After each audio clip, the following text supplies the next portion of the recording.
Good evening Telangana. Welcome to T News. నేను సాయి మాధవి. బులెటిన్ల ముందుగా headlines చూద్దాం. రుణమాఫీపై చెప్పిందొకటి చేసింది మరొకటి. రేవంత్ ఫ్రస్ట్రేషన్లో మాట్లాడుతున్నాడని కేటీఆర్ ఫైర్. సగం మందికి రైతులకు కూడా మాఫీ జరగలేదు. హస్తం సర్కార్ది దేశంలోనే అతిపెద్ద మోసమన్న కేటీఆర్. తెలంగాణ రైతులను దగా చేసిన కాంగ్రెస్ ఏ వర్గానికి న్యాయం చేయలేదని బీఆర్ఎస్ ఫైర్. కోల్కతా ఘటనపై తెలంగాణలో ఆందోళనలు ఉధృతం. రేపటి నుంచి నిమ్స్లో డాక్టర్ల సమ్మె. ఉత్తమ తెలుగు చిత్రంగా కార్తికేయ 2కు జాతీయ పురస్కారం. మూవీ టీంకు హీరో నిఖిల్ శుభాకాంక్షలు. రాష్ట్రానికి భారీ వర్ష సూచన. పలు జిల్లాలకు ఆరెంజ్ అలర్ట్ జారీ.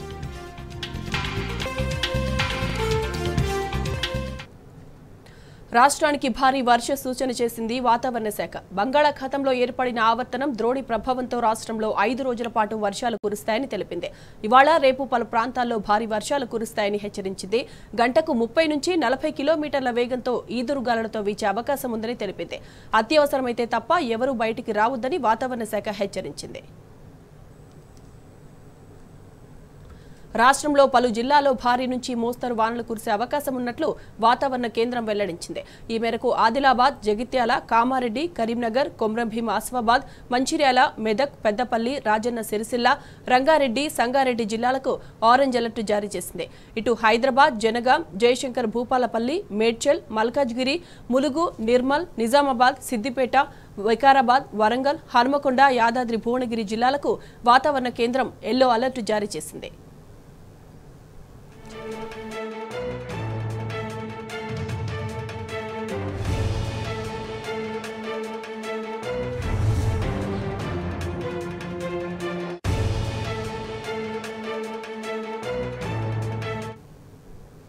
ఇక రాష్ట్రానికి భారీ వర్ష సూచనపై మరిన్ని వివరాలు మా ప్రతినిధి వంశీ అందిస్తారు. Vamsi, good evening. వెదర్ కి సంబంధించిన అప్డేట్స్ ఏంటి వంశీ? 5 రోజుల పాటు కూడా తెలంగాణ రాష్ట్రంలో భారీ నుంచి అతి భారీ వర్షాలు కురిసే అవకాశం ఉన్నట్టు కూడా వాతావరణ కేంద్రం ఇవాళ మధ్యాహ్నం ఒక బులెటిన్ ని రిలీజ్ చేసినటువంటి పరిస్థితి కూడా మనం చూస్తా ఉన్నాము. ప్రధానంగా బంగాళాఖాతంలో ఏర్పడినటువంటి ఉపరితల ఆవర్తనాల ప్రభావంతో రాష్ట్రంలో భారీ నుంచి అతి భారీ వర్షాలు కురుస్తాయని కూడా చెప్పడం జరిగింది. ప్రజెంట్ ఈ రోజు రేపు మాత్రం రాష్ట్రంలో తేలికపాటి నుంచి మోస్తరు వర్షాలతో పాటుగా భారీ వర్షాలు కురిసే అవకాశం ఉన్నట్టు కూడా వాతావరణ కేంద్రం ఇప్పటికే స్పష్టం చేసినటువంటి పరిస్థితి కూడా మనకు కనిపిస్తా ఉంది.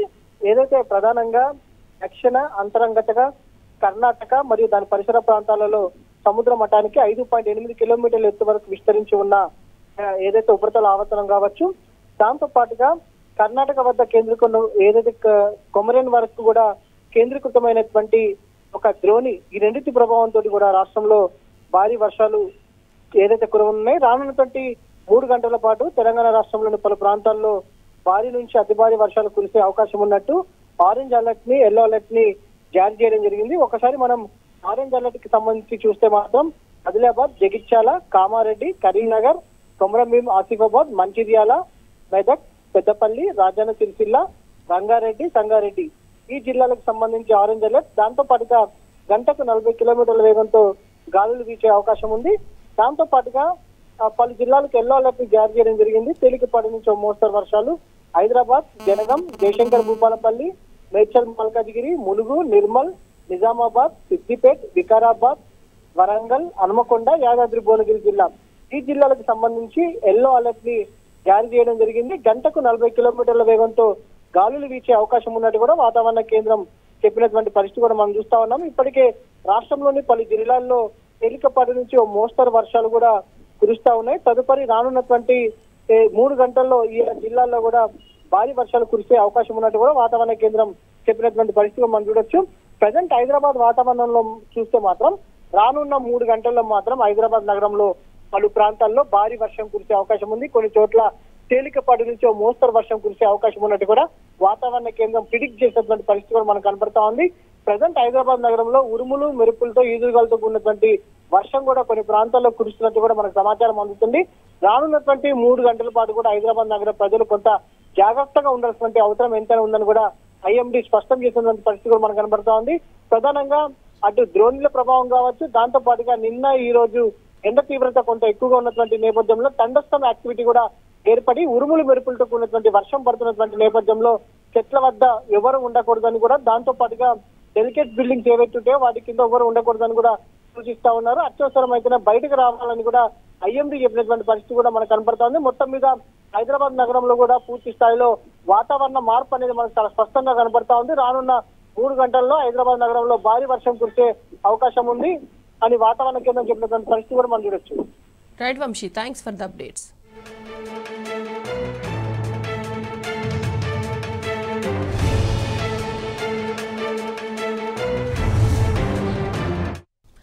కోల్కతా డాక్టర్ అత్యాచారం హత్య ఘటనపై BRS working president MLA KTR స్పందించారు.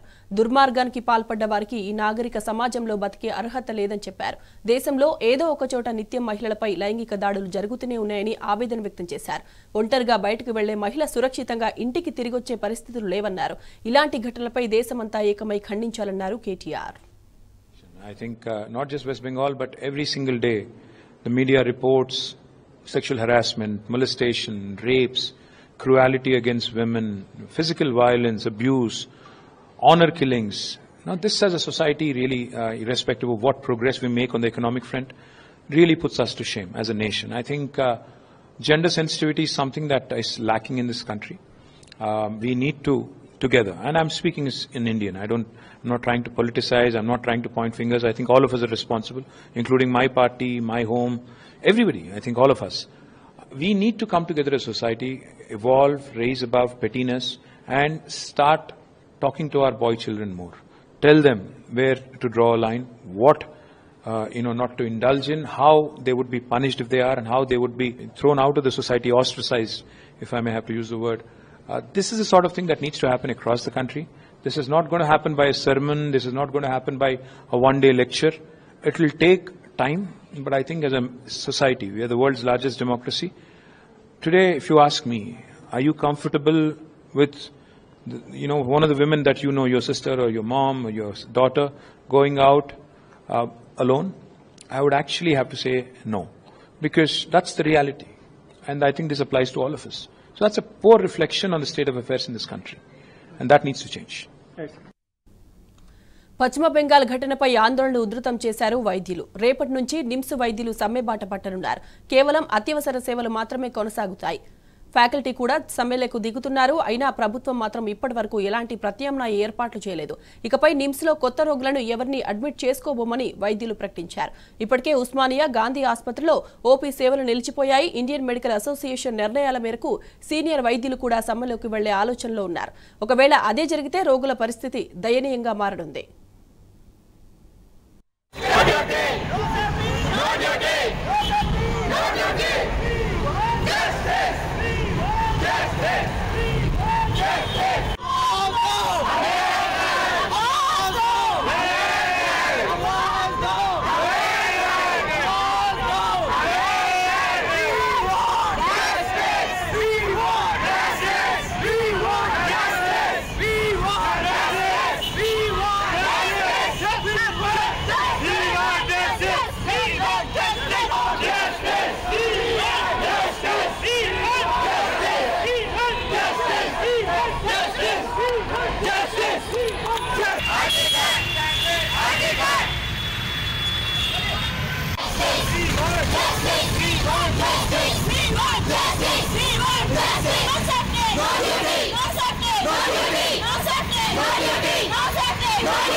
బీఆర్ఎస్ పార్టీ కొత్త కమిటీల ఏర్పాటుపై కేటీఆర్ క్లారిటీ ఇచ్చారు. సెప్టెంబర్ తర్వాత కొత్త కమిటీలు ఏర్పాటవుతాయన్నారు.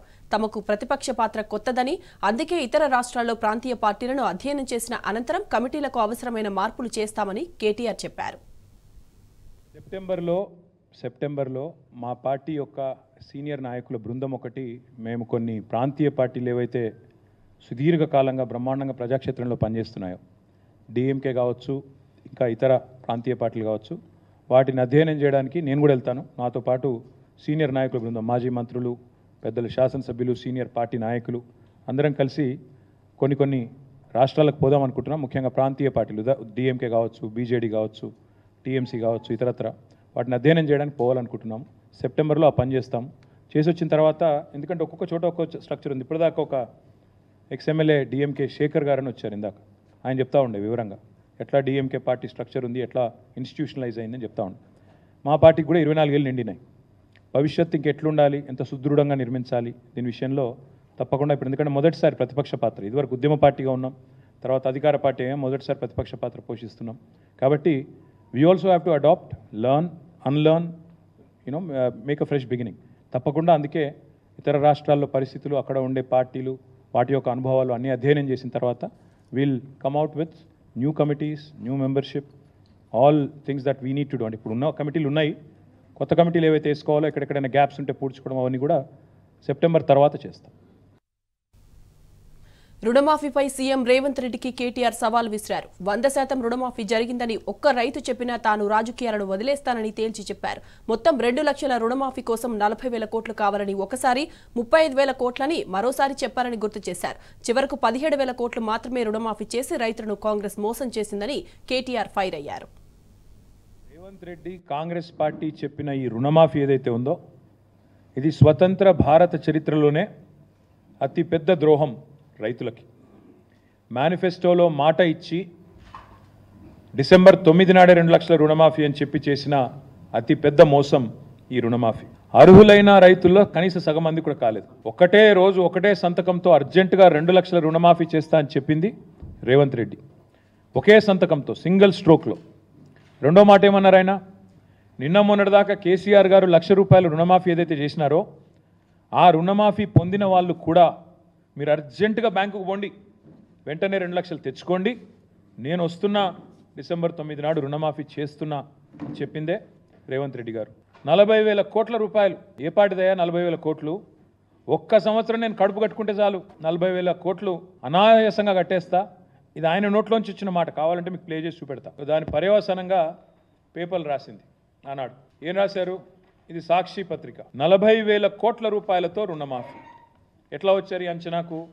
రేవంత్ రెడ్డి గారు ఏ రోజైతే చెప్పారో, ఒక సంవత్సరం కడుపు కట్టుకుంటే 40,000 కోట్ల రుణమాఫీ ఈజీగా చేయొచ్చు అని చెప్పిండో, ఇక ఇది 40,000 కోట్ల లెక్క. సరే, మరొక పత్రిక ఏం చేసింది, 40,000 కాదు 35,000 కోట్లు అవుతుంది అని చెప్పి ఈనాడు పత్రిక. ఇక్కడ సాక్షి రాస్తే మళ్ళీ సాక్షి రాసింది వాళ్ళకి ఏదో ఎజెండా ఉందంటారు, అందుకే ఈ పత్రిక కూడా వచ్చిన. ఈనాడు పత్రిక వీళ్ళు ఏమన్నారు, 40,000 కాదు 35,000 కోట్లు అవుతుంది. 35,000 కోట్లు ఎట్లా? జూలై మాసం రాగానే ఎలక్షన్ అయిపోయింది, లెక్క మారింది. 40,000 కోట్లు పోయింది, 35,000 కోట్లు పోయింది, లెక్క మారింది. 31,000 కోట్లతోనే రుణమాఫీ అని క్యాబినెట్ తీర్మానం చేసింది అని పత్రికలు రాసినాయి. 31,000 కోట్లు మాఫీ చేయాలని నిర్ణయం తీసుకున్నాము, ఇది క్యాబినెట్ తీర్మానం అని తెలంగాణ చీఫ్ మినిస్టర్స్ ఆఫీస్ నుంచి, అఫీషియల్ హ్యాండిల్ నుంచి వారు చేసిన ట్వీట్. ఎన్నికలకు ముందేమో ప్రతి రైతుకు రుణమాఫీ చేస్తా, ప్రతి రైతు అర్హుడే, రేషన్ కార్డు నిబంధన లేదు, ఇన్కమ్ ట్యాక్స్ నిబంధన లేదు, ఏ షరతులు లేవు, అందరికీ అన్నీ. ఎన్నికలు అయిపోగానే కొందరికే కొన్ని కొరీలు పెట్టడం, ఆంక్షలు పెట్టడం, కోతలు పెట్టడం. రుణమాఫీ ఇప్పుడు చూస్తే, లెక్కలు చూస్తే, ఉద్యోగికి కట్ రుణమాఫీ, పెన్షనర్కు కట్, ఇన్కమ్ ట్యాక్స్ కట్టిన వాళ్ళకు కట్, రేషన్ కార్డు లేకుంటే కట్. ఇవన్నీ చెప్పినరా ముందు? ఏవీ లేదు. అప్పుడు 40,000 కోట్లు, ఇప్పుడేమో మొత్తం కటింగ్ల మాస్టర్ లాగా. సీఎం అంటే నిజానికి చీఫ్ మినిస్టర్, కానీ సీఎం అంటే కటింగ్ మాస్టర్ లాగా అయిపోయింది ఇప్పుడు పరిస్థితి. అన్ని కటింగ్లు పెట్టడమే. ఎట్లా రుణమాఫీని కట్ చేసి 40,000 కోట్ల నుంచి తగ్గించాలా, ఎట్లా ఏదో ఒక రకంగా చేసినామని పోజులు కొట్టాలా. ఇది ఈరోజు రేవంత్ రెడ్డి గారి ప్రభుత్వం చేస్తున్న వైఖరి.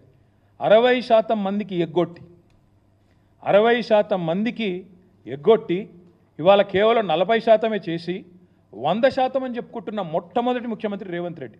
ఇంతకు మించిన దగ, ఇంతకు మించిన మోసం, ఇంతకు మించిన రైతు ద్రోహం మరొకటి ఉండనే ఉండదు.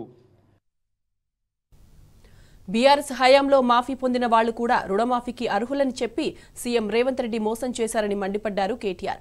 ఎన్నికలకు ముందు అందరికీ రుణమాఫీ అని చెప్పి మాట మార్చారని దుయ్యబట్టారు. సీఎం ఒక కటింగ్ మాస్టర్లా తయారయ్యాడని కేటీఆర్ ఎద్దేవా చేశారు. 2 లక్షల రుణమాఫీ మోసం, 2 లక్షల కొలువులు మోసం, ఆడబిడ్డలకు నెలకు 2500 రూపాయలు మోసం, తులం బంగారం మోసం, విద్యార్థులకు 5 లక్షల రూపాయల భరోసా కార్డు మోసం, 4000 నిరుద్యోగ భృతి మోసం, జాబ్ క్యాలెండర్లు మోసం, 2 లక్షల ఉద్యోగాలు మోసం, దళితులకు 12 లక్షలను ఇచ్చిన మాట మోసం, ఆటో అన్నలకు ఏడాదికి 12,000 మోసం, రైతు కూలీలకు నెలకు 1000 మోసం, కౌలు రైతులకు రైతు భరోసా మోసం. మొత్తంగా చూసినట్టయితే రుణమాఫీయే అతి పెద్ద మోసం. మొత్తం కలిపి నిన్నటి వరకు జరిగిన రుణమాఫీ ఎంత అంటే కేవలం 17,934 కోట్ల రూపాయలు మాత్రమే. ఎంతమందికి అయింది రుణమాఫీ? 22,37,848 మంది రైతులకు మాత్రమే. మళ్ళొకసారి చెప్తా ఉన్నా, 17,934 crore ఓన్లీ నిన్నటిదాకా జరిగింది. ఎంతమందికి అయింది? 22,37,848 ఫార్మర్స్ మాత్రమే. ఇది చేసి 15 ఆగస్టు లోపల పూర్తి చేస్తామని దేవుళ్ళ మీద ఒట్టుపెట్టి మళ్ళీ చిల్లర మాటలు, చిల్లర కూతలు. ఇందులో కూడా ఎన్ని వస్తాయో, ఎన్ని ఖాతాల్లో పడతాయో, దానికి సంబంధించి ఎన్ని కటింగులు ఉంటాయో ఎవరికి తెలియదు. బీఆర్ఎస్ ప్రభుత్వం ఆనాడు మొదటి దఫా 2014 to 18 మధ్యలో చేసిన రుణమాఫీ ఒకటే టర్ములో మేము చేసింది 35 lakh ఫార్మర్స్కి, 35 లక్షల మంది రైతులకు 17,000 కోట్ల రుణమాఫీ చేశాం. నేను ముఖ్యమంత్రిని అడుగుతా ఉన్నా, మేము మొదటి టర్ములో 1,00,000 రూపాయల వరకే రుణమాఫీ చేస్తే 35 లక్షల మంది రైతులకు 17,000 కోట్ల రుణమాఫీ కేవలం 1,00,000 రూపాయలకి. మరి ఇలా 2 లక్షల రుణమాఫీకి నీ లెక్క ప్రకారం ఎట్లా సేమ్ అమౌంట్ అవుతుంది? ఎట్లా 17,934 కోట్లు మాత్రమే అవుతుంది చెప్పాలా? ఈ ఒక్క లెక్క చాలు కాంగ్రెస్ రుణమాఫీ ఎంత దగానో, ఎంత వంచననో, ఎన్ని రకాల ఆంక్షలు, ఎన్ని రకాల కొర్రీలతో, ఎన్ని రకాల కోతలతో ఎన్ని లక్షల మంది రైతులను ముంచినో చెప్పడానికి ఇది ఒక్కటి చాలు. మేమున్నప్పుడు రుణమాఫీ చేశాము, రైతు బంధు కూడా వేసాం. రుణమాఫీ చేసినాము, రైతు బంధు కూడా వేసినాం. మేము మొత్తంగా చేసింది చూస్తే 72,000 కోట్ల రైతు బంధు అకౌంట్లో డిపాజిట్ చేశాం. అది అట్ ద సేమ్ టైం దాదాపు 30,000 కోట్లు మేము రుణమాఫీ చేశాం. అంటే 1,00,000 కోట్లు రైతులకు రుణమాఫీ రూపంలో, రైతు బంధు రూపంలో ఇచ్చింది బీఆర్ఎస్ ప్రభుత్వం. నువ్వేం చేసినావు? ఈరోజు పేరుకేమో చెప్పేది 17,000 కోట్ల రుణమాఫీ చేసినాను, కానీ వానాకాలానికి ఇవ్వాల్సిన రైతు భరోసా 11,400 కోట్లు అది ఎగ్గొట్టినావు కదా, ఇప్పటివరకు ఇవ్వలేదు కదా. కేసీఆర్ ఉన్నప్పుడు జూలైలో వచ్చేది రైతు బంధు, ఇలా వచ్చిందా? రాష్ట్రంలో రైతులకు తెలవదా? ఇవాళ ఇచ్చే సూచన ఉందా? కనీసం లేదు. మొన్న యాసంగిలో ఎకరానికి 7,500 ఇవ్వలేదు, ఎగ్గొట్టారు. అప్పుడు 5,000 ఇచ్చినారు, అప్పుడు ఒక 4,000 కోట్లు ఎగ్గొట్టారు. ఇప్పుడు మళ్ళీ రైతు భరోసా కింద ఓవరాల్గా ఇవ్వాల్సిన 15,000 కోట్లలో మీరు ఓవరాల్గా చూస్తే ఆ 15,000 ఇవ్వలేదు, ఇప్పుడు 17,000 ఇచ్చి పోజు కొడతా ఉన్నారు.